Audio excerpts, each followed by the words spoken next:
Hey everyone, this is Laura Gadenik with Laura Gadenik Astrology, and I'm here to give you the astrology for the weeks of September 5th through the 18th, 2022. So, yesterday, Sunday, at around 10 p.m. Mountain Time, Venus, goddess of love, beauty, pleasure, joy, fun, moved into the sign of Virgo. Traditionally speaking, Venus in Virgo is in the sign of her fall, meaning Venus doesn't function like she would like to as a planet in the sign of Virgo. And that's because Venus is a planet about pleasure and beauty and aesthetics and joy, whereas Virgo is more of a sign about work and service and cleanliness and organization. So they kind of have opposite goals as planet and sign. However, Venus in Virgo definitely has its positives and ups, and there's a reason for it, and it can work really well. Venus in Virgo suggests needing to work before play, or really maybe even enjoying one's work or preferring to do work, meaningful work or service for others. It could mean organization of like art spaces or art supplies or the things that you do for fun and for joy. Venus, it's maybe time to organize those things, like your physical things. If a hobby involves like a thing that you use for the hobby, time to like clean that thing, or the space that you do your hobby in. You might be more meticulous in your pursuits of joy and pleasure and the fun things that you like to do, just like more detail oriented, maybe perfectionistic, or just wanting to nail something down and get something, do something well, do something that requires like fine tuning. Something that I think about with Venus and Virgo is like dancing, like technical dancing, any sort of like art or hobby that requires technical skill. That is such a good example of Venus and Virgo, and so it's a really good time to learn a new skill that will bring like happiness down the road, or that you'll really enjoy. Definitely be mindful of critiquing in relationships. Venus is a planet about relationships. Virgo is a sign about critiquing or improving or making something better, and sometimes that can turn into like making projects out of our partners. So, or being like hypercritical of other people and the people that we're in a relationship with. So that's just something to watch out for.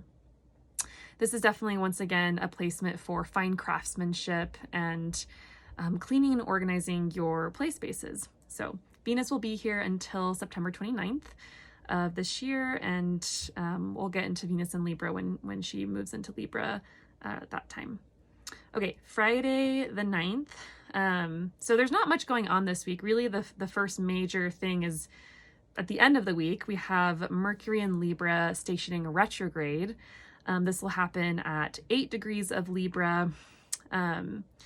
And Mercury is going to be retrograde until October 2nd.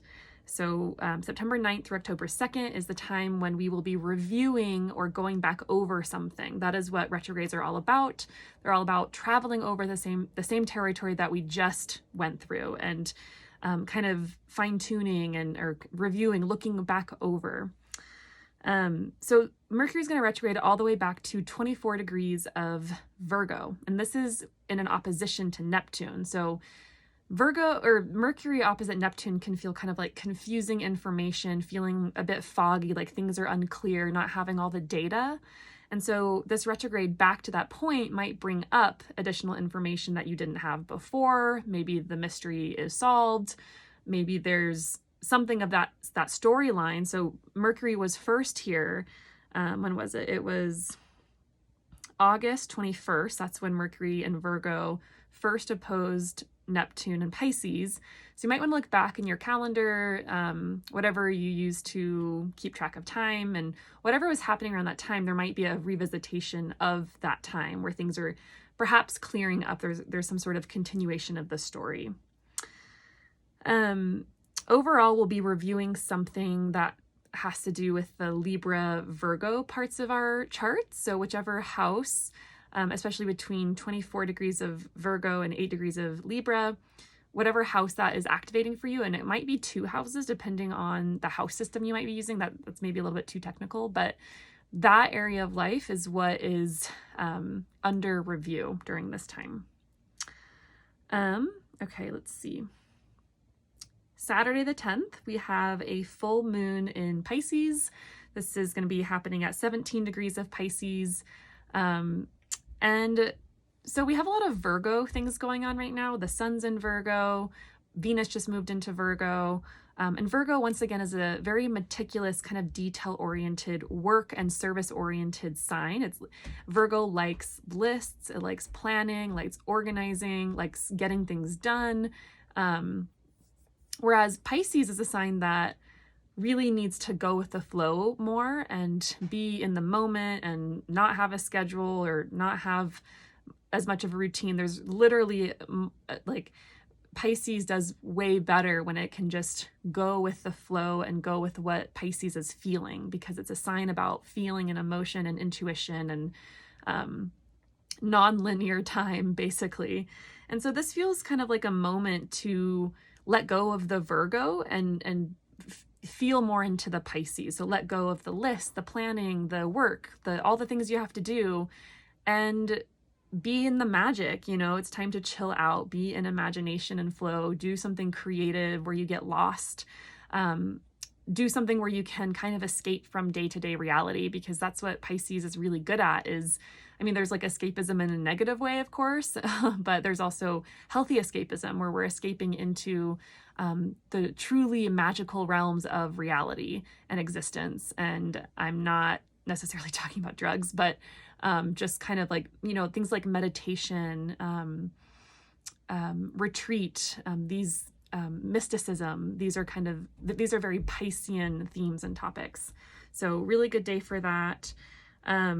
Lose the details, especially with Mercury retrograde, right? So this is kind of happening around the same time that Mercury is stationing retrograde.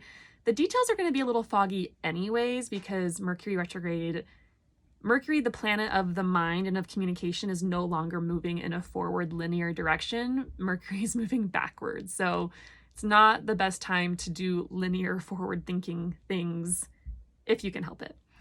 So lose track of the details, get lost in something, and enjoy it. Full moons are also, the moon is literally coming to full light.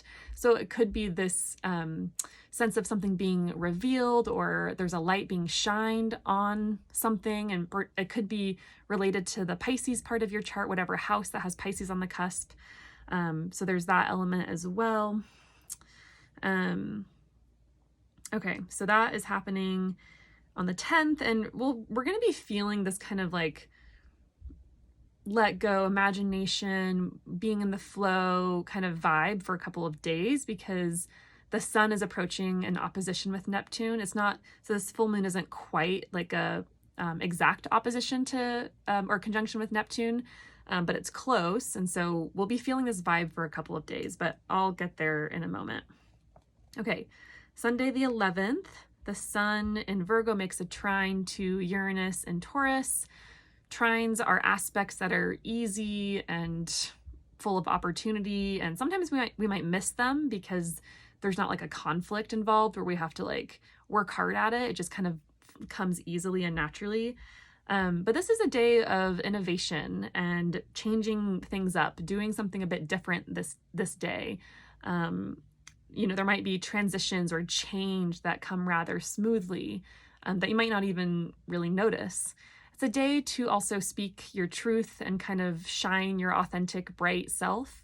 Uranus is a planet about freedom and being real and authentic and not being constrained by the rules of the system, so to speak. So it's a really good day to kind of let your true self shine in whatever way that means for you.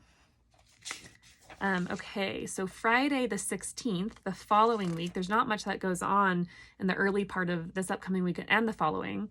So Friday the 16th, Venus in Virgo makes a square to Mars in Gemini. This is happening at 14 degrees of Virgo and Gemini. So if you have planets in around those degrees, give or take 3 degrees, in Virgo, Gemini, as well as Sagittarius and Pisces, because these are the mutable signs, you will feel this more. So these are the two planets of like sexual tension and attraction and relationships, right? Venus is a planet that attracts, and Mars is a planet that goes after something. So in a sense, Venus is the planet that kind of attracts Mars. So sexual tensions might be rather high on this day. There could be some conflict in relationships. Mars is the god of war. Venus is a planet about relationships, and squares are tenser aspects that indicate some sort of challenge or conflict. And it could be, it doesn't have to be like a verbal fight per se, but it might just bring things up to the surface that have been maybe not talked about or negotiated. The interesting thing about this is that Mercury rules both Gemini and Virgo, which is where Venus and Mars are. So, and Mercury is retrograde in Libra right now. So Mercury retrograde in Libra is ruling this aspect. And so this feels a lot like negotiation. This feels like talking about something, talking about the sexual tension or attraction or something in your relationship that you haven't been talking about. Perhaps discussing agreements or new terms or boundaries even. There's definitely potential for a lot of play, like a fun time, some erotic energy, attraction once again. So yeah, I think, it could go either way. It could be like kind of a confusing day as well. And I say that because this is the day that the sun is opposing Neptune exactly. So there could be some kind of like, what's happening? Like there's some fogginess, or maybe, especially with this Mercury retrograde in Libra, maybe there's talk about negotiation, there's talk about agreements or rules in a relationship or in a sexual dynamic you have with someone. But there's not much clarity, or maybe there's not much like established rules, or maybe you have to come back to the conversation and that's the agreement, like, oh, let's see how we're feeling in like a month or something.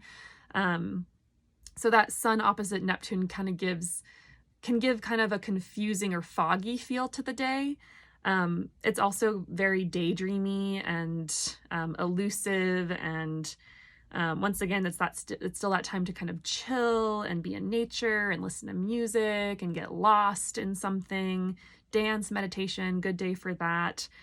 Particularly with someone else. I think that the Venus square Mars, there's this like, there's the energy there for like being with someone, for sharing the day with someone, and maybe doing some of those Neptunian activities with someone else.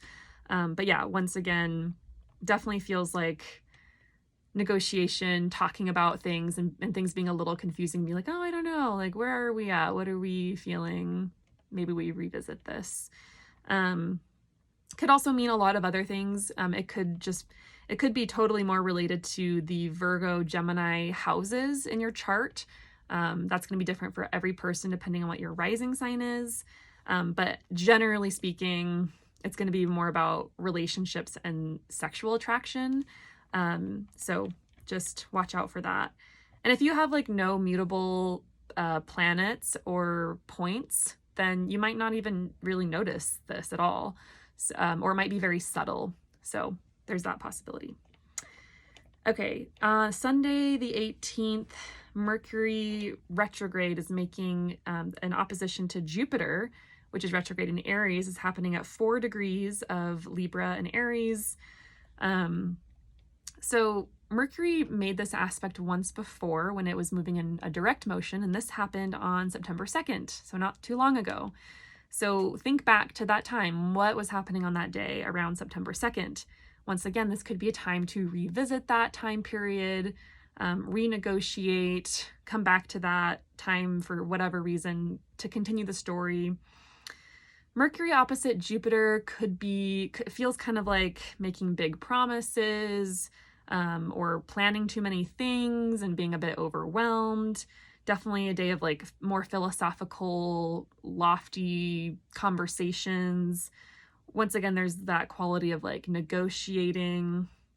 Be mindful of grand thinking, arrogance. It's a good day to remember to be flexible and humble. Be flexible in others' points of view. And the judgments you make or any decisions or plans you make could be unrealistic because Jupiter tends to not see the details and kind of see the overview and have this like grand vision.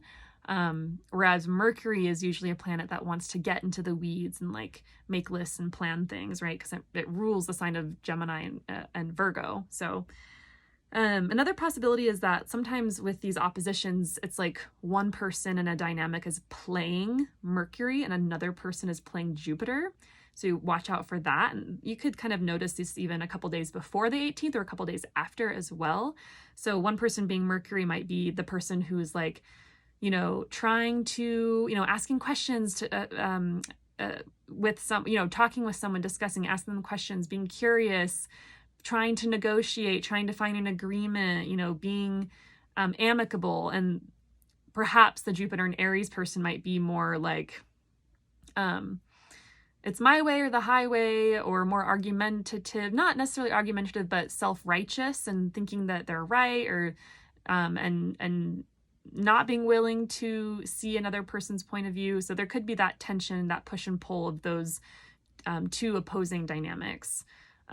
So just an idea of how that could play out. So yeah, that's the astrology of the next couple of weeks. There's like quite a bit going on, but there's not a lot of astrology. Like there's not a lot of smaller aspects, but the astrology that is happening is important and impactful and is going to influence the next like 6 weeks because of Mercury's retrograde, and with Venus and Mars aspecting, and Mars being in the sign of Gemini, where it's going to retrograde and be there for like 7 months. And anyway, it feels like important astrology. So definitely pay attention to what's going on for you. And if you're curious about how this is playing out in your personal birth chart, I am open for consultations, and please reach out. I hope you have a wonderful 2 weeks, and I'll be back next time with another astrological update. Bye.